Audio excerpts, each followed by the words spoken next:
Hey there guys, what's going on? Welcome to the new Rocket League update. Psyonix have made some pretty substantial changes to the game in the latest update, including a new map, Starbase Arc, which you can see in the background, some variations on some older maps, including Wasteland, which is actually changed to being at night, and Utopia Coliseum, which is actually snowy as far as I can remember. You can also pick arena preferences, so if you, for some reason, don't like any particular one of the arenas, you can thumbs down them so you see them either not at all or less often. I haven't worked that out yet. And you can also thumbs up so you can see certain arenas more often. They've also added new Champions Crate, so the Champions Crate's 4, which increase the amount of money you'll have to spend in the game. Not always a bad thing. Sometimes you get some pretty cool cosmetics. As well as they've updated the Gizmo and the X-Devil cars, which didn't look very good before. The Gizmo, I think, still doesn't look fantastic, but the X-Devil actually looks quite good now. The changes they've made have actually made it so it's a little bit more appealing than it used to be. They've also added custom training so you can practice specific shots, and probably one of the most significant things is they've added Steam Workshop support for map creation. So yeah, as I mentioned before, in the background you'll be able to see me playing on the new Starbase Arc map, which is basically a reskin of their Octagon map that they introduced in the Rumble update, but it is a very, very nice reskin. The total aesthetic that they were going for on the map was obviously like a starbase on some other planet, like a moon or whatever they were going for. But it is very, very good looking. You can see the massive planet, which is just, it's unreal to think. It's just so big. It's just sitting there and it takes up a lot of your screen once you're looking up. And it's very, very reminiscent of something from like Halo or something like that you'd see the big Halo arc going over the map and all the stars. It's got a nice skybox as well, so it's a very, very good looking map. I applaud them on what they've done with this map. Also, you can't queue into the Octagon map anymore, because this is basically replacing that one. Having arena preferences be in the game is actually such a fantastic feature. Like, some of the maps that are in the game I just cannot play on, like the Neo one that's in Japan with the extra ramps that go over the sides. I just can't play on it. We try and play on that all the time, and whenever we go on that one, we basically just lose. It's sort of change because you don't play on it often enough, so you can't judge when the jumps are right and all that other shit that you don't really want to deal with. So being able to thumbs that one down means that I won't see it either at all or as often, which means I'm going to win more games. It means I'm going to have a better time playing Rocket League, all that stuff that makes me want to keep playing the game, because it is actually quite fun.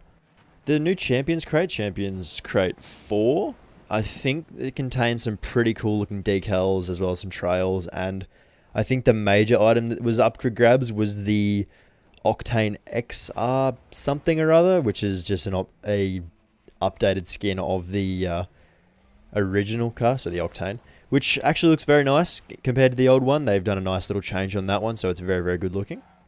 As I spoke about before, they updated the models to the Gizmo and the X-Devil, which I didn't get to use the Gizmo because I didn't think it actually looked that different, but the X-Devil model has changed a reasonable amount, so it actually feels like a different car.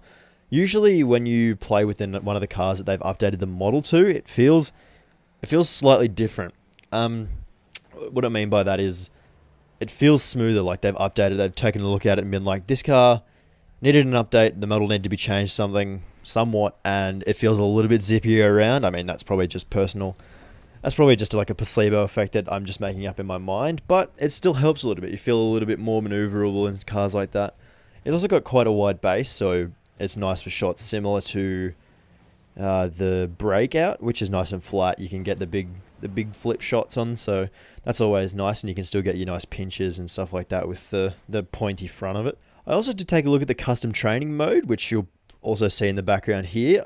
It lets you practice shots, and it lets you practice things that you might be very good at the game, similar to how the old training mode worked, but it puts you into different scenarios that are either laid out by Psyonix or other players, so it'll let you play the ones that they've designed. So if they upload something, you can practice that specific shot, because there might be something that you're missing in your Rocket League game that you want to improve on, and somebody else out there might just have the same training solution that you might need. So that's always very, very helpful, and it's a fantastic addition to the game. Like, custom training has been a thing that you could do with mods and stuff, which I wasn't actually that interested in looking at, but now that it's in the game proper, you don't have to download anything extra, you don't have to overlay anything on your computer, stuff like that.